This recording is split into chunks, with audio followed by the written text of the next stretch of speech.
Now then, the Green Party is fielding its largest ever number of candidates in the general election. Expect to have at least 300 of them.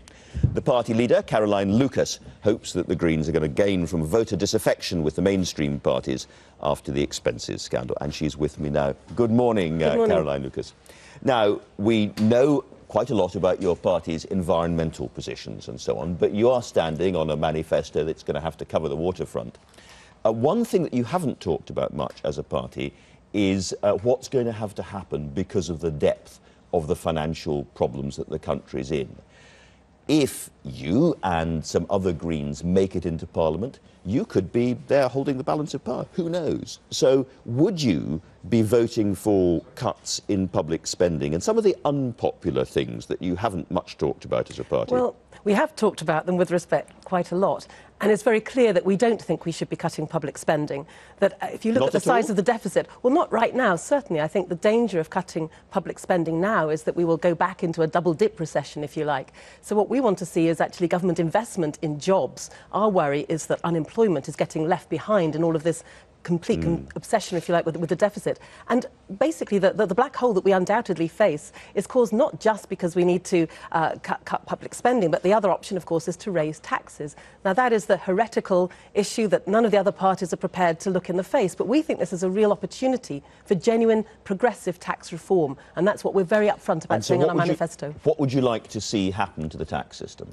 Well, we are starting from the premise that it's deeply unfair that, for example, those on lowest incomes pay a greater proportion of those incomes on tax than those on higher incomes. So, for example, we would bring in the 50p tax rate not on incomes over 150,000, as Labour would, but on incomes over 100,000. We would take off the limit on national insurance contributions at the upper end. And then we would also look at people on lower incomes, reinstate the 10p tax band and so forth, and basically get away from a situation where the UK is now one of the most unequal societies in the whole of Europe. That, we think, is a scandal, not least after 13 years of a Labour government. But that's not enough, is it, to actually start to plug the deficit, particularly since you've got relatively expensive plans of your own, for instance, free dental care, which is not going to come cheap.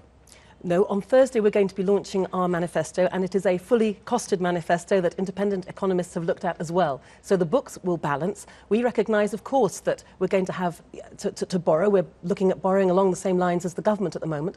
But we believe that if we reformed the tax system, there are ways of being able to pay for basically making this country a fairer society, and we think that's resonating very strongly on the doorsteps. You started as a party very much seen by a lot of people as a sort of single-issue party on the environment.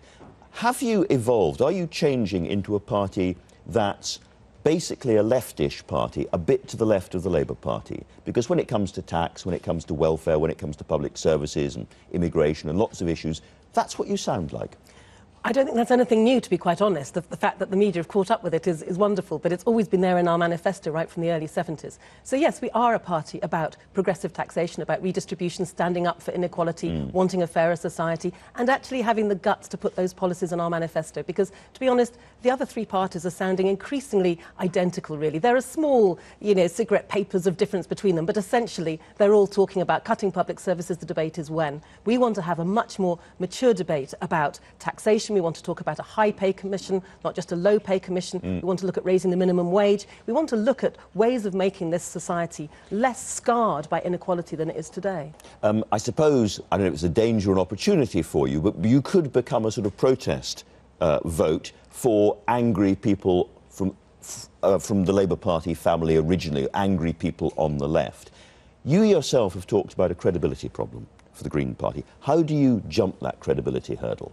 The credibility problem that I've talked about is the fact that we don't yet have people at Westminster, and that is always going to be the barrier until you get the first person in. Then that makes people believe it's possible, and more Greens then swiftly follow. That's the experience we've had on local authorities, London Assembly, European Parliament. Once you get the first ones elected, then more follow. But in terms of people just voting for us because it's a protest, I would contest that a bit. I think that people are increasingly savvy. They know what the Green Party is about.